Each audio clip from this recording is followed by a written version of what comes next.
প্রিয় দর্শক, আসসালামু আলাইকুম। আজকে আমি আপনাদের কিছু গুরুত্বপূর্ণ প্রশ্নের উত্তর দেব। আপনারা অনেক সময় অনেক কমেন্ট করে থাকেন, আপনাদের কমেন্টের উত্তর সব সময় দিতে পারি না, তাই আপনাদের মধ্য থেকে কিছু গুরুত্বপূর্ণ প্রশ্নের উত্তর দেওয়ার চেষ্টা করছি। এই প্রশ্নের উত্তরের ভিডিওগুলো যদি আপনি দেখে থাকেন তাহলে আপনাদের অনেকের প্রশ্নের যে উত্তর এটি পেয়ে যাবেন ইনশাল্লাহ। একজন প্রশ্ন করেছে, স্যার আমার বাচ্চার বয়স 6 মাস, ও ঘাড় সব দিকে নাড়াচাড়া করতে পারে, শুধু ডান দিকে কাত করে রাখে, এটা কি সমস্যা আর কি করলে ঠিক হয়ে যাবে?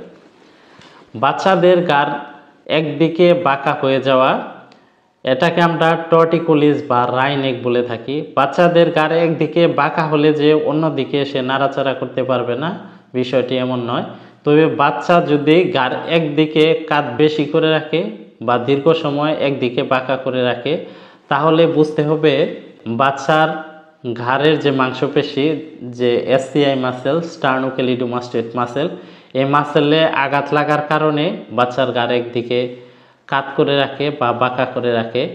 বাচ্চা যেদিকে ঘাড় কাত করে রাখবে সেই দিকের মাংসপেশি বাচ্চা যদি এদিকে কাত করে রাখে, তাহলে এই পাশের মাংসপেশিতে ধীরে ধীরে এবার মাসাজ করতে হবে।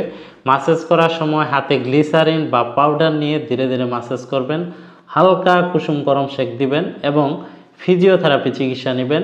এতে আপনার বাচ্চার ঘাড় একদিকে বাঁকা করে রাখার সমস্যা, এই সমস্যা দূর হয়ে যাবে ইনশাল্লাহ। আশা করি আপনি আপনার উত্তরটি পেয়েছেন। একজন প্রশ্ন করেছে, না জেনে স্টেরয়েড ইনজেকশন দিয়েছি, এখন ঠিকমতো হাঁটতে পারি না, এখন কি করতে হবে দয়া করে জানাবেন, আমার অনেক ব্যথা হয় হাঁটতে গেলে। উনি গোড়ালি ব্যথায় ভুগছে, গোড়ালি ব্যথার কারণে স্টেরয়েড ইনজেকশন দিয়েছে। স্টেরয়েড ইনজেকশন দেওয়ার কারণে উনি এখন ঠিকমতো হাঁটতে পারছে না, এখন কি করণীয় জানতে চেয়েছেন। এখন হালকা কুসুম গরম পানিতে আপনি আপনার পাটি ভিজিয়ে রাখবেন 15 থেকে 20 মিনিট। এছাড়া আপনার পায়ের নিচে পানির বোতল নিয়ে আপনি রোলিং করবেন, পায়ের হালকা স্ট্রেচিং এক্সারসাইজ করবেন, ফিজিওথেরাপি চিকিৎসা নেবেন এবং নরম জুতা ব্যবহার করবেন। দেখবেন যে আপনার পায়ের গোড়ালি ব্যথা ধীরে ধীরে দূর হয়ে গেছে। আশা করি আপনি আপনার উত্তরটি পেয়েছেন। একজন প্রশ্ন করেছে, আমার রক্ত কম, রক্ত শূন্যতা, কিভাবে রক্ত বাড়াবো? রক্ত শূন্যতা হলে আপনি রক্ত বাড়ানোর জন্য আয়রন সমৃদ্ধ খাবার আপনার বেশি বেশি খেতে হবে। যেমন লাল মাংসের মধ্যে গরুর মাংস, হাঁসের মাংস, কবুতরের মাংস, মাংসের মধ্যে এবং কলিজার মধ্যে প্রচুর পরিমাণে আয়রন থাকে। তাই সপ্তাহে 2 থেকে 3 দিন আপনি মাংস খেতে পারেন, এতে করে আপনার রক্ত বাড়বে। আয়রনের পরিমাণ বাড়লে আপনার শরীরে রক্ত বাড়বে। এছাড়া সামুদ্রিক মাছ খেতে পারেন, সবুজ শাকসবজি খেতে পারেন এবং অ্যান্টিঅক্সিডেন্ট সমৃদ্ধ যে ফল রয়েছে যেমন লেবু, কমলা লেবু, আমলকি, আনারস, পেয়ারা, এগুলো খেতে পারেন। এই সকল খাবার খেলে আপনার শরীরে দ্রুত রক্ত বাড়বে। শুকনো কিছু ফল রয়েছে যেমন খেজুর, কিশমিশ, বিভিন্ন জাতের বাদাম, এপ্রিকট, এগুলো খেলেও আপনার শরীরে খুব দ্রুত রক্ত বাড়বে। আশা করি আপনি আপনার উত্তরটি পেয়েছেন। একজন প্রশ্ন করেছে, কিডনি রোগীরা কি হিমোগ্লোবিন বাড়াতে ড্রাগন ফল খেতে পারবে? ড্রাগন ফলের মধ্যে পটাশিয়াম এবং ফসফরাস খুব কম থাকে। কিডনি রোগীরা নির্দ্বিধায় এই ড্রাগন ফল খেতে পারবে।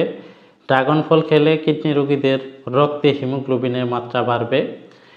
ড্রাগন ফল খেতেও সুস্বাদু এবং পুষ্টিকর একটি খাবার। ড্রাগন ফল কিডনি রোগীদের জন্য স্বাস্থ্যসম্মত। এছাড়া যে সকল ফলের মধ্যে পটাশিয়াম এবং ফসফরাস কম থাকে সেই সকল ফল কিডনি রোগীরা নির্দ্বিধায় খেতে পারবে। যেমন আপেল, বেরিজ, আনারস, এই ফলগুলো কিডনি রোগীরা খেতে পারবে। তবে যে খাবারের মধ্যে পটাশিয়াম সবচেয়ে বেশি থাকে যেমন ডাব, কলা, এগুলো কিডনি রোগীরা খেতে পারবে না। আশা করি আপনি আপনার উত্তরটি পেয়েছেন। একজন প্রশ্ন করেছে, আমি এমআরআই করেছি, মাথায় কিছু পাওয়া যায় না, আমার মুখের এক পাশে অনেক ব্যথা করে, কি করণীয়? মুখের এক পাশে বৈদ্যুতিক শকের মতো ব্যথা হয়। অনেক সময় মনে হয় যে দাঁতে তীব্র ব্যথা, চোখে, কপালে, এমনকি গালের এক পাশে দাঁতের মধ্যেও প্রচণ্ড ব্যথা। বৈদ্যুতিক শক লাগলে যেরকম ব্যথা হয় এরকম ব্যথা শুরু হয়। এই ব্যথার স্থায়িত্ব কয়েক সেকেন্ড থেকে কয়েক মিনিট পর্যন্ত হয়ে থাকে। এই ব্যথার স্থায়িত্ব ধীরে ধীরে বাড়তে থাকে। যত দিন যাবে এই ব্যথার স্থায়িত্ব তত বেশি বাড়তে থাকে। একে বলা হয় ট্রাইজেমিনাল নিউরালজিয়া। এটি আমাদের ব্রেইনের যে ফিফথ ক্রেনিয়াল রয়েছে, অর্থাৎ পঞ্চম নার্ভ রয়েছে, এই পঞ্চম নার্ভে যখন চাপ পড়ে তখন এই ব্যথাটা হয়ে থাকে। এই ব্যথা হলে আপনার ব্যথানাশক ওষুধ সেবন করতে হবে। এছাড়া একজন নিউরো সার্জারি বিশেষজ্ঞের পরামর্শ অনুযায়ী অনেক সময় সার্জারি করতে হয়। এই ধরনের ব্যথা হলে অবশ্যই একজন নিউরো সার্জনের পরামর্শ নেবেন। আশা করি আপনি আপনার উত্তরটি পেয়েছেন। ধন্যবাদ।